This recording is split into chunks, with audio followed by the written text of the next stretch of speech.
Hello મિત્રો, તમારા બધાનું સ્વાગત છે આજના વિડીયોમાં। આજે આપણે મિત્રો 22 ડિસેમ્બર 2025ના કરંટ અફેર્સ વિશે કેટલાક પ્રશ્નો જોઈશું, જે તમને પોલીસ કોન્સ્ટેબલ તેમજ આવનારી વિવિધ સ્પર્ધાત્મક પરીક્ષામાં કામ લાગશે। તો મિત્રો વિડીયો સંપૂર્ણ જોજો અને વિડીયો તમને સારો લાગે તો વિડીયોને લાઇક કરજો અને ચેનલને સબસ્ક્રાઇબ કરજો। તો ચલો મિત્રો વિડીયો આપણે સ્ટાર્ટ કરીએ। તો મિત્રો આપણો પહેલો પ્રશ્ન છે, તાજેતરમાં અંતરિક્ષમાં મુસાફરી કરનાર વિશ્વની પ્રથમ મહિલા વ્હીલચેર ઉપયોગકર્તા કોણ બનશે?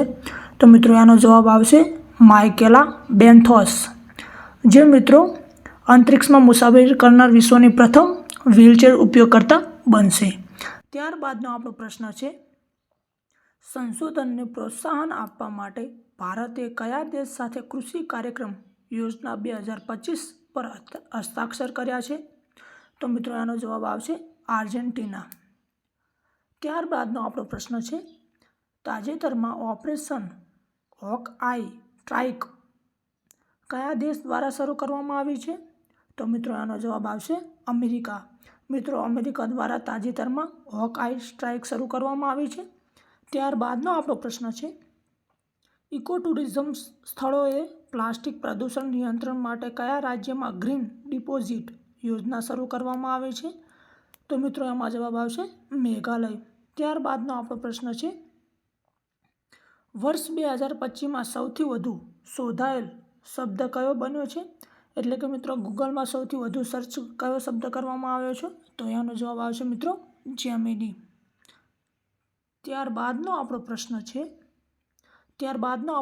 છે, વિશ્વ બાસ્કેટબોલ દિવસ દર વર્ષે ક્યારે મનાવવામાં આવે છે?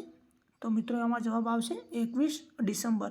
મિત્રો વિશ્વ બાસ્કેટબોલ 21 ડિસેમ્બરના રોજ મનાવવામાં આવે છે। ત્યારબાદનો આપણો પ્રશ્ન છે, ભારતનું પ્રથમ નેચર થીમ આધારિત એરપોર્ટ ટર્મિનલ ક્યાં બનાવવામાં આવ્યું છે? તો મિત્રો એનો જવાબ આવશે ગુવાહાટીમાં। મિત્રો ગુવાહાટીમાં ભારતનું પ્રથમ નેચરલ થીમ આધારિત એરપોર્ટ બનાવવામાં આવેલું છે, એરપોર્ટ ટર્મિનલ બનાવવામાં આવેલું છે। બોન્ડી બીચ હુમલા બાદ કયા દેશે ગન બાય બેક યોજનાની જાહેરાત કરી? તો એનો જવાબ આવશે ઓસ્ટ્રેલિયા। ત્યારબાદનો આપણો પ્રશ્ન છે, SIES શ્રી ચંદ્રશેખરેન્દ્ર સરસ્વતી રાષ્ટ્રીય ઉત્તમતા પુરસ્કારથી તાજેતરમાં કોને સન્માનિત કરવામાં આવ્યા છે? તો હિમતા બિસ્વા શર્માને મિત્રો કરવામાં આવે છે। તો કોના દ્વારા કરવામાં આવે છે? ચંદ્રશેખરેન્દ્ર સરસ્વતી દ્વારા સન્માનિત કરવામાં આવ્યા છે। ત્યારબાદનો આપણો પ્રશ્ન છે, હુરન ઇન્ડિયા 2025ની સેલ્ફ મેડ ઉદ્યોગપતિઓની યાદીમાં પ્રથમ સ્થાન કોને મળ્યું છે? તો મિત્રો એનો જવાબ આવશે દીપંદર ગોયલ, તે જેમને હુરુન ઇન્ડિયા 2025ની સેલ્ફ મેડ ઉદ્યોગપતિઓમાં સ્થાન મળ્યું છે।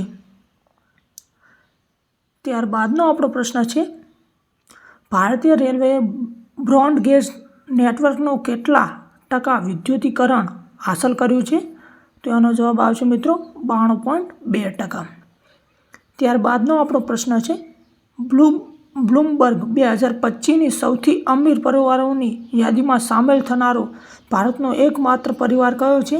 અંબાણી પરિવાર છે। મિત્રો તો આ હતા આપણા આજના કરંટ અફેર્સ। તો વિડીયો તમને કેવો લાગ્યો? વિડીયો સારો લાગ્યો હોય તો વિડીયોને લાઇક કરજો, ચેનલને સબસ્ક્રાઈબ કરજો। ધન્યવાદ મિત્રો, મળીએ બીજા વિડીયોમાં।